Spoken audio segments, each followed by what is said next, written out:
Absolutely none of this would have happened if the TV partners would just do victory lane interviews. But here we are, the dumbest controversy of 2021 appears that is going to continue well into 2022.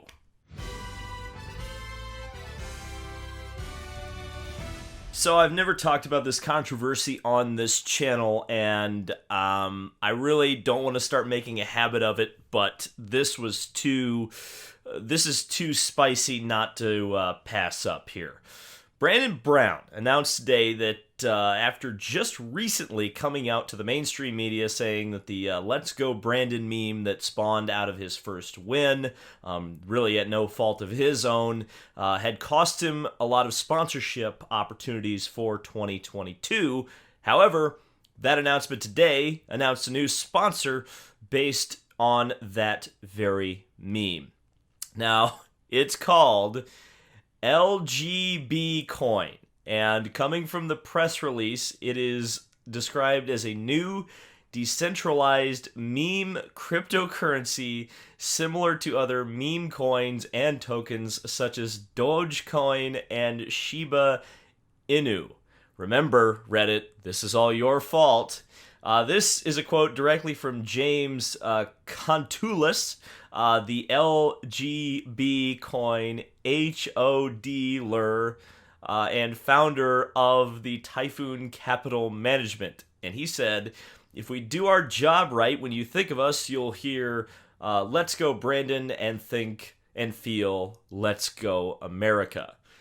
Interesting. Now, certainly, when I first heard this, I thought, this is DC Solar territory. This is not going to last very long, even if it gets to the first race. But I was like, well, good for Brandon Brown, I guess. You hustle. And I didn't think anything else of it. Didn't even feel like commenting on it. It was not a very big deal. So at the time, Bob Pockrass reported that the team claimed that NASCAR had approved this paint scheme for the 2022 NASCAR Xfinity Series season.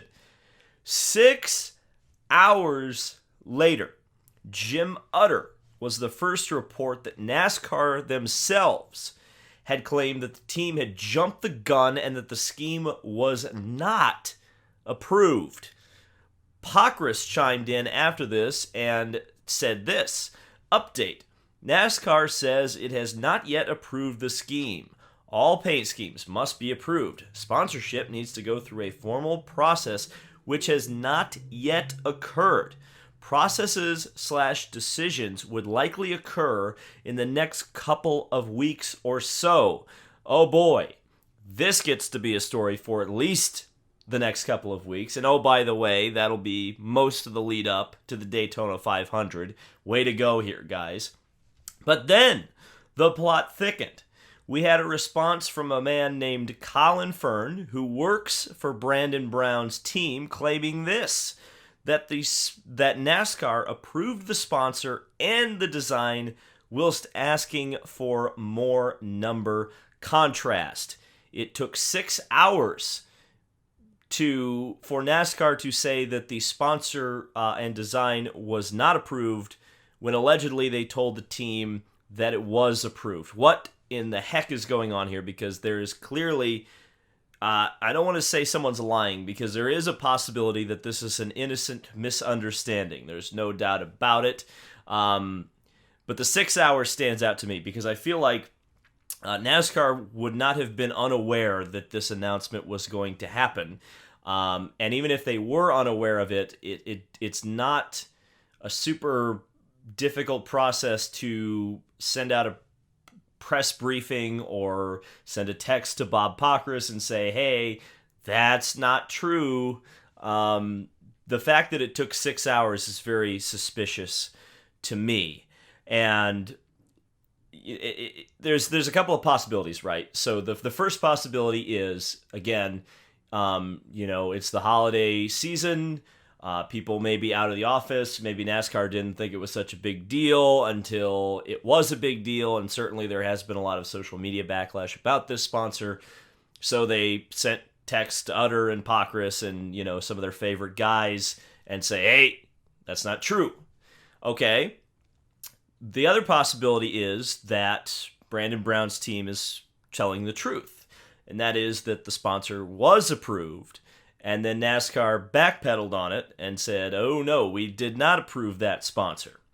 And I think in both cases you have NASCAR responding to backlash here. I think that to me is the one thing that would be constant in any of this, because there was backlash to the sponsor.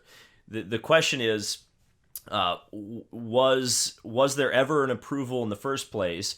Because then the team is in the wrong, if there was not an approval in the first place, the team is wrong for obviously misleading everybody.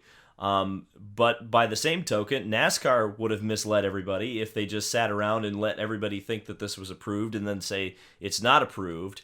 And not only that, tell Bob that, hey, we're going to extend this, or this is going to be a process that's going to take weeks because the process hasn't even begun yet. What are we doing? And certainly, I understand why, Let's Go Brandon is offensive to some people, but at the same time, man, I don't know, maybe I'm just jaded from, the last, year and really 4, 5, 6, 10 years of political discourse, that I just really don't care, man. I've heard so many horrible things said in the political sphere. The only reason that Let's Go Brandon, to me, has any kind of staying power is because people poop their diapers over it. People get upset and offended by it, and they tweet about it, and they get mad, and then the people who are saying, let's go Brandon, look at that and go, oh, we made the right people mad, and then the cycle continues and continues and continues. This would have never been a big thing if we didn't, exist in this really odd and warped, Twitter-infused political climate. It's all very, very stupid. Yeah, and quite honestly, I said this quite a few times last year. I just want to watch race cars, man. I'm tired of all this. I think NASCAR would be wise just to, if they're gonna really do this, they should commit to it and say, you know what, nothing that's even closely or remotely politically charged is going to be on a race car anymore, and just make that the policy and be over with it, because this is just so dumb. It's a pointless controversy. It doesn't need to be happening, but it is happening, and people are going to talk about it, and it's going to drag on for weeks and weeks before NASCAR's biggest race. So I guess we'll do an update whenever NASCAR approves or does not approve this scheme. But this is just a real messy situation. And I still do, certainly, Brandon Brown, I guess we'll make the jury out at this point as to whether or not he has any blame, if you can call it that, for trying to sneak a sponsor past NASCAR. I think the big problem, or the big shame in all of this, is that, again, if you'd just done interviews where interviews have been done for over 80 years in Victory Lane, you would never have had this problem, because crowd chants would not have been a factor. But that's neither here nor there. Thank you guys for listening to me talk about this. I'm guessing you've already given your opinion in the comment section below. Subscribe for more racing stuff that will hopefully be much more related to racing, and we'll see you in the next video.